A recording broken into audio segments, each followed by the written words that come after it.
कित्याक रोहित ते कित्याक पळयता तू? अरे मिले सूर मेरा तुम्हारा. वा रोहित कितें सॉंग रे, ओल्डन आनी गोल्डन टायम. अरे सारखे तुझे पुराय ल्हानपण मरे. हे सॉंग हांवें टीव्हीचेर ऐकलें. काल पयर कळ्ळें म्हाका हे सॉंग कंपोज केला अशोक पत्कीन. रोहित हे सॉंग म्हणजे देशभक्तीपे गीत. One team one goal.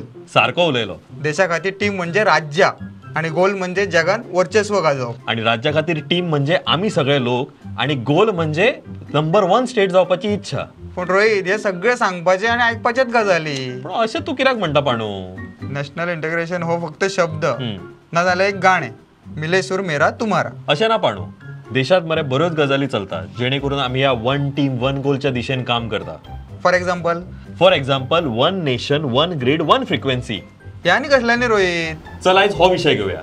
मिले सूर मेरा तुम्हारा, one nation one grid one frequency, तो सूर बने हमारा.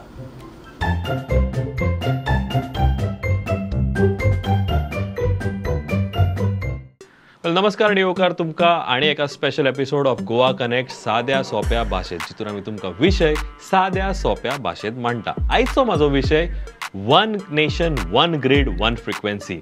आणि ह्या हेजेर चड उलोवपा खातीर I would like to first emphasise on power generation आणि डिस्ट्रीब्युशन सिस्टम. आणि हे दोन्ही इम्पॉर्टंट आसा जे कनेक्टेड जाता विथ द ट्रान्समिशन लायन. आणि फायनली जी तुमच्याकडे आणि आमच्याकडे आता इलेक्ट्रिसिटी ती एंड कंज्युमराक पावता ती सीमलेस जावपा खातीर हे तिनूय गजाली व्हेरी व्हेरी इम्पॉर्टंट. हांव तुमकां स्टेप बाय स्टेप एक्सप्लेन करतलो. पावर जनरेशन, पावर डिस्ट्रीब्युशन आणि transmission lines which are in between these two. आता बरेचदा आम्ही सुरुवात करता इलेक्ट्रिसिटीची जाल्यार आम्ही आवर्जून म्हणटा की आम्ही डिपेंडंट कोणाचेर आसा फॉर जनरेशन ऑफ इलेक्ट्रिसिटी जाल्यार कोल. दुसरे आसा ते विंड एनर्जी किंवा रिन्युएबल एनर्जीज ते आसा, प्लस हायड्रो इलेक्ट्रिसिटी. हे सगळे आमच्या sources which from where we derive electricity. आता कोलचो जर विषय घेत जाल्यार तुमकां सगळ्यांक खबर आसतलें की it is predominantly found the central part of India or may be northern part of India. Hydro electricity जे म्हणटा आम्ही बरेचदा तुम्ही फाटल्या काही ऐकलं असतले न्यूजान म्हणा किंवा बाकीच्या विषयांनी की हे सगळे हायड्रो इलेक्ट्रिकल प्रोजेक्ट्स जे आसा ते सगळे आसा इन द हिमालयन रेंज, म्हणजे परत नॉर्थ ईस्ट किंवा northern side of the country. परत जेन्ना आम्ही म्हणटा renewable sources like may be wind energy or solar energy, हे तुमकां सगळ्यांक खबर आसा it is close to the equator which is like states like Tamil Nadu, Andhra Pradesh, Karnataka, Gujarat etcetera etcetera. आता हे सगळे आसा आमचे सोर्सेस ऑफ एनर्जी. आता हे सगळे जेन्ना अनइवनली डिस्ट्रीब्यूट जाता तेन्ना हेंकां एकठांय कशें करतले सो दॅट जेन्ना आमी एका जाग्यार एका रिजनांतल्यान जर आमी पावर सरप्लस आसा ते पावर डेफिसीट जे आमचे सेक्टर्स आसा थंय कशें ट्रान्सफर करतले सो दॅट आमकां सगळ्यांक सीमलेस इलेक्ट्रिसिटी पावपाक जाय. ह्या खातीर is very very important just to understand this concept called as one nation one grid one frequency. आता तुम्ही म्हाका विचारतले की major load centres of a country आसा तरी खंय? तो ऑब्वियसली ते आसा central part of the country, also in the northern side, western आणि southern region. The skewed distribution of resources important for development of robust transmission system, including establishment of inter-regional corridors for seamless transfer of power from surplus to deficit regions or areas. In this process, it enables access of power generation from anywhere in the country to various consumers spread throughout the country. वेल जशें हांवें तुमकां सांगलें की हे सगळी जी circus आसा is very important so that end user across the country. आता तुमकां सगळ्यांक खबर आसा की आमच्या देशाची जॉग्रफी कशी आसा, where we have plains, we have deserts, we have mountains, we have rivers, we have every single thing. And also with respect to climate there are other challenges. पूण प्रत्येक कंज्युमरांक uninterrupted or rather 24/7 इलेक्ट्रिसिटी मेळपा खातीर हे integration is important and also the transmission line so that खंय जर आमी खंयच्याय रिजनान जर आमी इलेक्ट्रिसिटी प्रोड्यूस जर कमी केली जाल्यार खंयच्यान आमकां सरप्लस जी एनर्जी आसा ती ट्रान्सफर जावन त्या स्टेशनाकडे ऑर मे बी त्या रिजनाकडे त्याचे कन्सोलिडेटेड एनर्जी पावतली आणि ऑब्वियसली आपल्या एंड युजराक त्या कंज्युमराक इलेक्ट्रिसिटी ताका पावतली.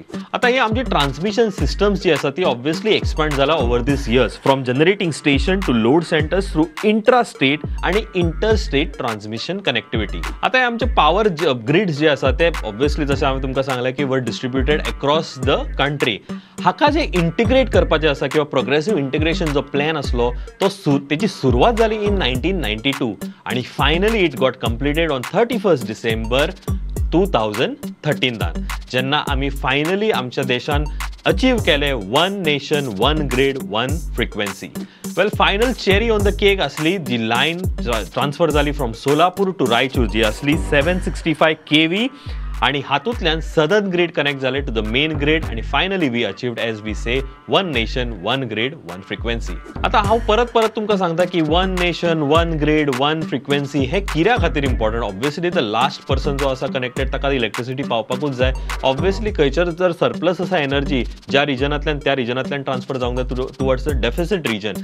पूण बरेचदा थोडोसो लॉस जाता. लॉस कसो जाता तुम्ही जर पळयशात जाल्यार 2013-2014 about 16% of electricity transacted through power exchanges was constrained due to transmission congestion.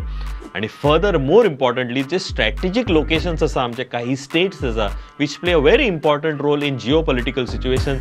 One such region is Ladakh. And finally, because of this plan, Ladakh got connected to the central grid. सध्याचे जे विद्यमान central government आसा आमचे जेन्ना तेंच्यांनी ही सगळी सुत्रां हातीन घेतली 2014 तेन्ना तेंच्यांनी एम्फसिस दवरलो on congestion free transmission network. Again achievement असलो की सरप्लस जे स्टेशन्स आसा रिजन्स आसा तातूंतल्यान डेफिसीट रिजन्सा कडेन इलेक्ट्रिसिटी पावची आणि हे सगळे इंटरकनेक्टेड जावचे म्हणून. So accordingly transmission system in the country has been continuously strengthen with addition of transmission lines and inter regional capacity. आता तुम्ही जर हो टेबल जर बारीक नोट करशात this is for the financial year 2014-15 to till date, that is financial year 2022-23. With the above transmission capacity addition, the country has become one of the largest synchronous interconnected electricity grid in the world with 4,63,758 CKMs of transmission lines and 11,56,105 MVA of transformation capacity as on January 2023. Besides, our inter-regional capacity increased from whopping 212%, that is 1,12,250 megawatts since 2014. आता या सगळ्या एक्सरसाइजेचो फायदो कितें? Obviously there are some of the very key important features of this particular thing. तातूंतले एक म्हळ्यार transmission congestion experienced earlier in 2014 along with market splitting has become a rarity now, resulting into discovery of single price across the power market. High altitude borders areas like Ladakh got interconnected with the national grid in January 2019. Transmission and distribution infrastructure of our northeastern states including Sikkim are strengthened with implementation of two central schemes. Continuing transmission capacity addition has helped in increase of renewable energy. This huge transmission capacity has facilitated seamless transfer of power from power surplus region or areas to power deficit regions or areas and thus optimizing the use of generation resources as well as meeting the demands of end users. Was love the special episode on One Nation, One Grid, One Frequency on your special program Goa Connect साध्या सोप्या भाषेन. आम्ही मेळटले next वीकान तोपर्यंत पळयत रावा. साहिल आयज कितें जालें रे? अभी लेट जातलो तेका. तो आणि खंय ट्रॅफिकान अडकला कितें? काय सांगू शकना लेट जातलो म्हणून सांगला म्हणून. बरें आता तू आता मदीं कितें एंकरिंग चलता आसतना तुवें परत कित्याक म्हाका डिस्टर्ब केलो? कितें जालें आतां? गोंयान T20 जाता खंय. T20 तुका कोणें सांगलें T20 जाता म्हणून? सध्या IPL सीझन न्हू. IPL चो सीझन आसा खरो बट T20 न्हू रे. आय सायबा T20 न्हू रे G20. तू म्हणून कसली गुगली घालता रे साहिल? अरे देवा G20 ती आणि कित्याक आणि केन्ना? G20 मरे ते तुका सांगता टायम येतोच मातसो नेक्स्ट विकान उलोवया. तोपर्यंत मातसो गरमेचो पारो वाडटलो. आमी मेळुया नेक्स्ट विकान. तोपर्यंत पळयत रावात प्रुडंट.